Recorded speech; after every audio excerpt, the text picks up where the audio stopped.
तक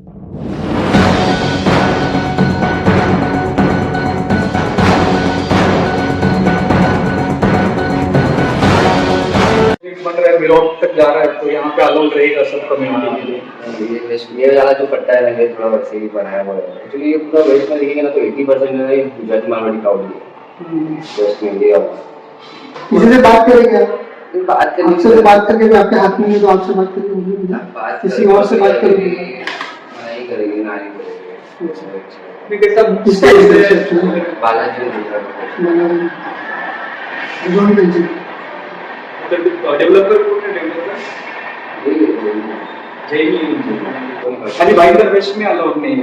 यहाँ से ये लोकेशन थोड़ा वैसा और क्राउड लोकॅलिटी अशी आहे तो सबसे नमस्कार, मी आज भाईंदर वेस्ट या ठिकाणी महेश्वरी भवन परिसरामध्ये आहे। आपण पाठीमागे बघू शकता स्कायलाइन करून हा प्रोजेक्ट, या प्रोजेक्टमध्ये आम्ही आणि माझे काही सहकारी आम्ही या प्रोजेक्टमध्ये काही माहिती घेण्यासाठी, फ्लॅटच्या खरेदीसाठी माहिती घेण्यासाठी आम्ही गेलो असता तर एक तिथे धक्कादायक अशी बाब कळाली की या ठिकाणी फक्त आणि फक्त जैन आणि ब्राह्मण लोकांनाच फ्लॅट दिले जातात। म्हणजे महाराष्ट्रात राहून इथे भारतीय संविधानामध्ये सेक्शन 14 कलम 14 मध्ये सर्वांना समानतेचा अधिकार दिलेला असताना देखील मीरा भाईंदर शहरामध्ये जातीच्या आधारावरती, लिंगाच्या आधारावरती, वर्णांच्या आधारावरती फ्लॅट दिले जातात। ही अत्यंत धक्कादायक परिस्थिती मीरा भाईंदर शहरामध्ये आहे। या स्कायलाइन प्रोजेक्टमध्ये तिथले काही त्यांचे लोक प्रतिनिधी असतील, त्यांनी आम्हाला असं स्पष्ट सांगितलं आहे की तुम्ही जर मराठी असताल, तुम्ही जर नॉनव्हेज खात असताल, तुमची जर जात जैन किंवा ब्राह्मण नसेल तर तुम्हाला तो फ्लॅट दिला जाऊ शकणार नाही। म्हणजे सरळ सरळ कुठेतरी इथं जातीय व्यवस्था, धर्म व्यवस्था व भाषावाद करण्याचा इथले स्थानिक आमदार असतील किंवा इथले स्थानिक प्रशासन असेल, हे कुठेतरी याला जबाबदार आहेत।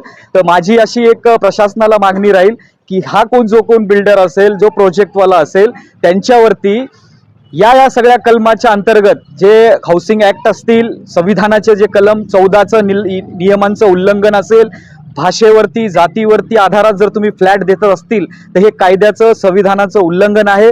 तर अशा बिल्डरवरती तात्काळ कायदेशीर फौजदारी गुन्हे दाखल करण्यात यावे व असे प्रोजेक्ट हे कायमस्वरूपी बंद झाले। मराठी माणूस त्याचा नामशेष केला जाईल किंवा तसं त्याला इथून घालवलं जाईल, महाराष्ट्रातनं कमी केलं जाईल, महाराष्ट्रातल्या शहरांमधून कमी केलं जाईल, त्याचं उदाहरण दाखवण्यासाठी आज मी या ठिकाणी आलो आहे। मी उभा आहे भाईंदर पश्चिमला माझ्या पाठी तुम्ही बघत असाल तर स्कायलाइन नावाची इमारत आहे। ही इमारत, या इमारतीत मी माझ्या काही सहकाऱ्यांसोबत गेलो होतो। इथे फ्लॅट घेण्यासाठी, इथे कसं काय कोटेशन आहे हे इत्तमभूत त्याची माहिती घेण्यासाठी गेलो होतो। तिथे गेल्यानंतर असं कळतं की इथे मराठी माणसाला फ्लॅट नाही मिळणार का, तर इथे फक्त व्हेज लोकांना इथे फ्लॅट मिळणार, नॉनव्हेज खाणाऱ्यांना इथे फ्लॅट मिळणार नाही। कुठे तर महाराष्ट्रात कुठे मीरा भाईंदरला। म्हणजे मीरा भाईंदरला जर ही अवस्था असेल तर त्यांना आणखी मी प्रश्न विचारले की असं नेमकं का, आम्ही तुमच्या सिनियरशी बोलू का, बिल्डरशी बोलू का, तर त्याचं असं म्हणणं आहे, इकडच्या रिप्रेझेंटेटिव्हचं असं म्हणणं आहे की बिल्डरच मुळात जैन आहे। तर तो जैन बिल्डर आहे म्हणून हा जैन लोकांसाठी सोसायटी उभी केली, जैन मंदिर तिकडे आतमध्ये उभं करायचं आणि आपल्याच लोकांना डांबायचं। आणि इकडचे आमदार सुद्धा योगायोगाने जैन आहेत, तर ते योगायोगाने जैन नाही आहेत। कुठेतरी या भाईंदर वेस्टमध्ये या सगळ्या जे काही बिल्डर लॉबी या सगळ्यांच्या पाठीशी हे आमदार उभे आहेत, हे भाजपचे आमदार उभे आहेत आणि हे सगळे मिळून कुठे ना कुठे स्वतःची वोट बँक जमा करायची, लोकांना स्वतःच्या इथे आणायचं आणि मराठी माणसाला इथून नामशेष करायचा कुठेतरी हा डाव आहे।